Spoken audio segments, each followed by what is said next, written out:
Welcome back to Snackcast. Man, it's been a minute. This is our first post-hurricane edition. Yeah. For those who don't know, we are Central Florida, and we got power. Yeah, we got power. The building did good. I think pretty much all the employees made out okay. No severe damage, but I think the worst of it, we know was south of us. So to those of you in the South, our hearts go out to you. We know what you're dealing with. We've been there and done it. So That's the truth. We are continuing on today with minerals. We closed out vitamins, and we mistakenly already did a couple of minerals. But so first on our list is Phosphorus. Phosphorus. What do you want? Dude, I got to tell you, this is one of those that I would have never, ever, ever given two winks at.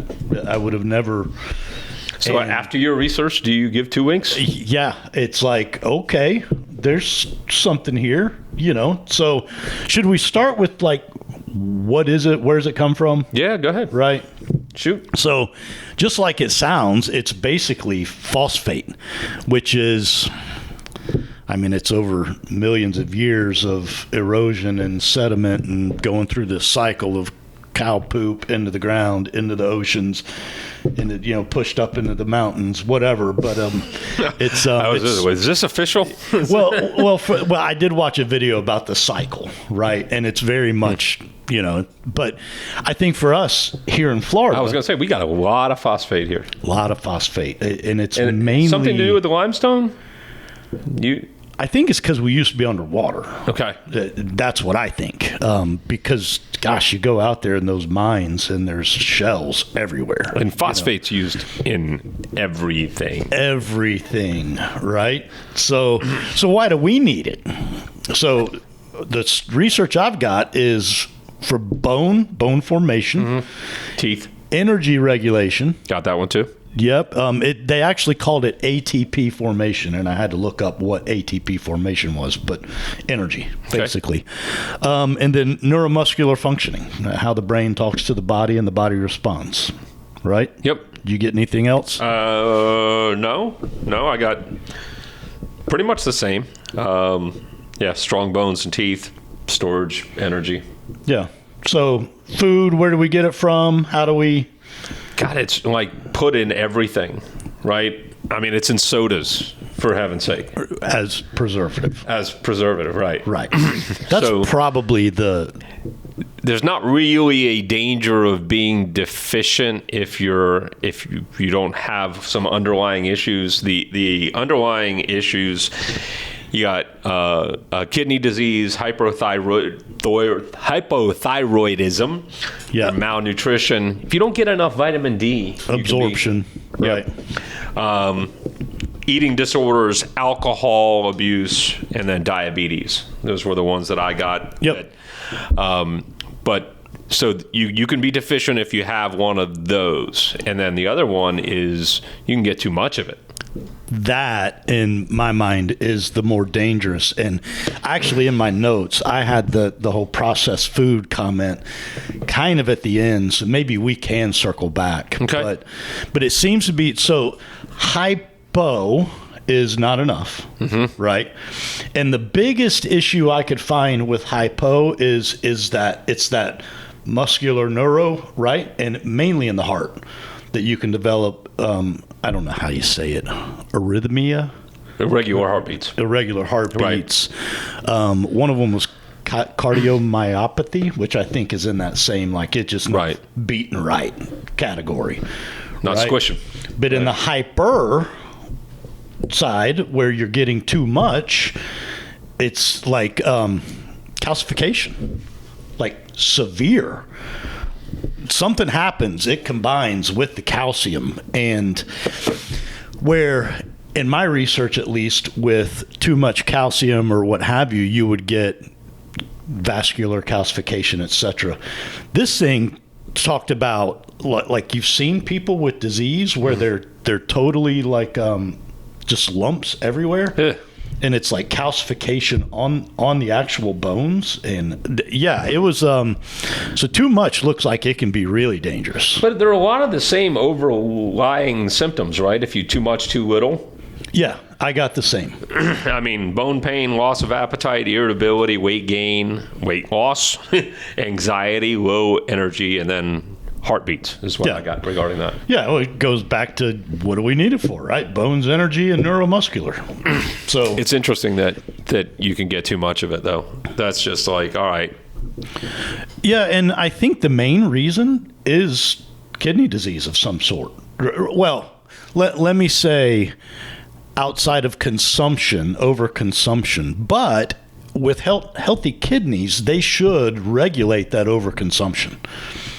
Right. So hyper, I guess, really isn't its own thing. It's actually a result of the body not being able to get rid of it, flush it correctly.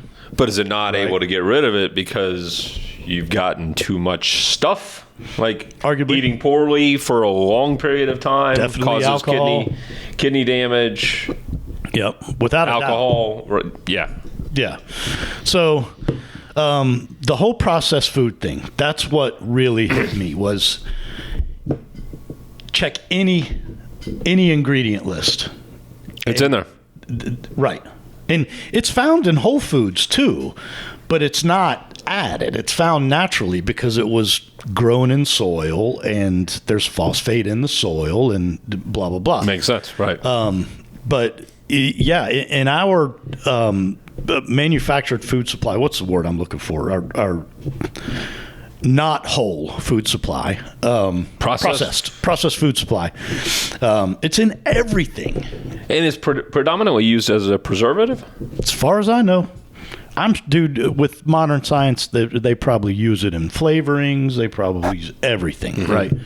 And so yeah, if your kidneys are underperforming in any way, then you could be hyper. And there are tests for this, right? Did I see that correctly? I didn't dive into the actual test, but I don't know if you did or not. I didn't see anything about the tests. I'm sure a regular blood panel can pick up serum levels, right?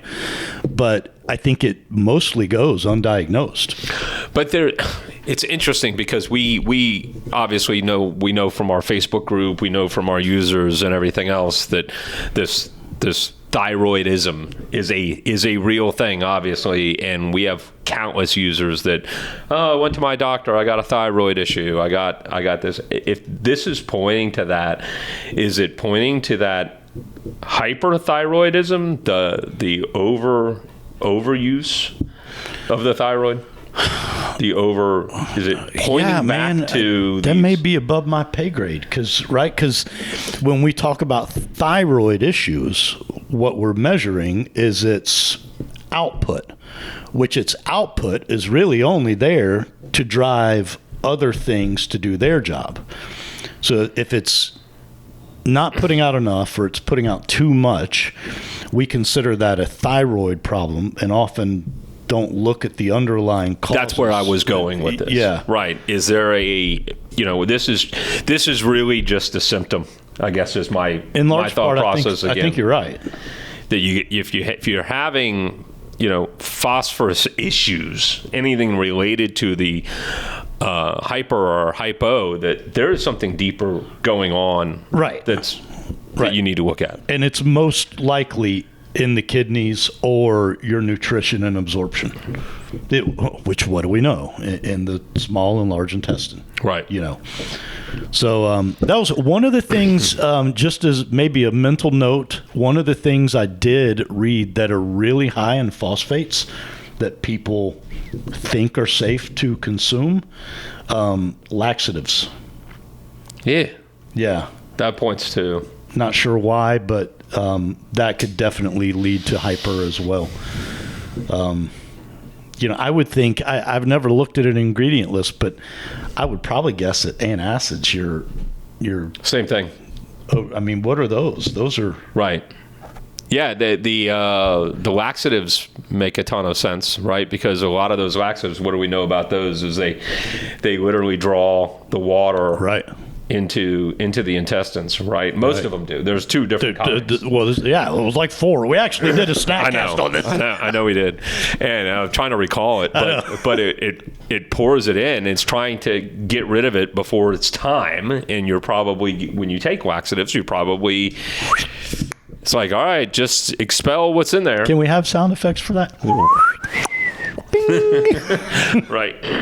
So it's pulling all those nutrients out before they're properly absorbed and trying to get rid of them. Yeah. Like, just get it out. Well, and you think of the medical complications. My mom, she's for years kind of battled with bowel issues, and it's and sorry, Mom, I don't mean to Throw her under the bus. but one day it's blocked up, one day it's running like a water fountain, and it's never really consistent. And those absorption issues can be really real, because I know that, and she knows she's deficient. She's been on B12 shots. She's had multiple issues from vitamin and mineral deficiencies, and hers are mainly from absorption. So, and I believe in large part because she's on a lot of prescription meds. I think you're right. I think that complicates the bowel. You think? Just a little bit. Right. So, all right. You got anything else? Anything else mind blowing? Yeah. Yeah, I covered all my stuff. Too much is bad. Too little is bad. But both of them often point to another issue. Right. Yeah. So, questions, comments, concerns, hit us at snackcast@yes.fit. Stay moving. See ya!